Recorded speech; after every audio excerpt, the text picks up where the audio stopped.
Marvel DC மாதிரி இந்தியாவிலே உருவாக்கப்படக்கூடிய ஒரு யூனிவர்ஸ் தான் இது. இதுக்காக நான் வச்ச பேர் உல்ஃப் சினிமேட்டிக் யூனிவர்ஸ். சரி, அப்படி என்னதான் இருக்குது இந்த உல்ஃப் யூனிவர்ஸில்? ஓகே, WCU பற்றி ஃபுல்லாக எக்ஸ்பிளைன் பண்ணுறேன், கேட்டுக்கோங்க.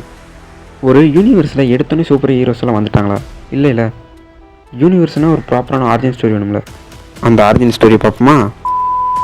ஒரு டீப் சைலன்ஸ், ஒரு வெள்ளை கலர் ரூம் ஒன்று இருக்குது. அந்த ரூம்குள்ளே தான் நம்மளோட ஃபுல் யூனிவர்ஸுமே ஸ்டார்ட் ஆக போகுது. எப்படிடா ஒரு யூனிவர்ஸ் ஒரு ரூம்குள்ளே ஸ்டார்ட் ஆகுன்னு கேட்பீங்க. மிச்ச யூனிவர்ஸில் முடியாது, ஆனால் நம்ம யூனிவர்ஸ்னால முடியும். அப்போது அந்த ரூம்குள்ளே ஒருத்தர் வராரு, அவர் தான் வாய்டு. இந்த வாய்டு வந்துட்டு அவரோட உடம்புல இருந்து காஸ்மிக் ரேஸை வந்து வெளிவிடுறாரு. அந்த ரூமு முழுக்க காஸ்மிக் எனர்ஜியால் கவர் ஆகுது. அதுக்கப்புறம் இந்த காஸ்மிக் எனர்ஜிக்குள்ளேருந்து சின்ன சின்னதாக வெளிச்சம் வருது, மின்மினி பூச்சி மாதிரி.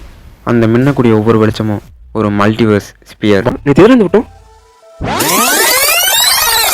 மல்டிவர்ஸ் ஸ்பியர் அப்படின்னு என்ன? இப்போ இதை உங்களுக்கு நான் தெளிவாக எக்ஸ்பிளைன் பண்ணுறேன். ஒரு சூரியனை பல பிளானட் சுற்றி வந்துட்டுருக்கோம், அதை நம்ம சோலார் சிஸ்டம் சொல்லுவோம். அதே மாதிரி ஒரு பிளாக் போல் பல ஸ்டார் சுற்றி வந்துட்டுருக்கோம், அதை நம்ம கேலக்சின்னு சொல்லுவோம். இதே மாதிரி பல கேலக்சிஸை சேர்ந்தது தான் ஒரு யூனிவர்ஸ்ன்னு சொல்லலாம். இதே மாதிரி பல யூனிவர்ஸஸ் சேர்ந்தது மல்டிவர்ஸ் ஸ்பியர். மல்டிவர்ஸ் ஸ்பியர்ன்றது அது ஒன்று மட்டும் இல்லை, அந்த ரூம் முழுக்க ஜொலிக்கக்கூடிய ஒவ்வொரு பார்ட்டிகளும் மல்டிவர்ஸ் ஸ்பியர் தான். அந்த அணு அளவுக்கு சின்ன பார்ட்டிகள் மல்டிவர்ஸ் ஸ்பியரில் தான் பல லட்சக்கணக்கான யூனிவர்ஸ் இருக்குது. மல்டிவர்ஸ் ஸ்பியர்னு இது பேர் வச்சிருக்கே, மல்டிவர்ஸ் கான்செப்ட் எதில் வருதுன்னு கேட்பீங்க. ஒரு மல்டிவர்ஸ் பேருக்குள்ளே அடங்கின அந்த யூனிவர்ஸுக்குள்ளேயே மல்டிவர்ஸ் என்ற கான்செப்ட் முடிஞ்சிடும். ஒரு மல்டிவர்ஸ் பேருக்குள்ளே இருக்கிற ஒரு யூனிவர்ஸ்னால இன்னொரு மல்டிவர்ஸ் பேருக்குள்ளே இருக்கிற யூனிவர்ஸை கான்டாக்ட் பண்ண முடியாது.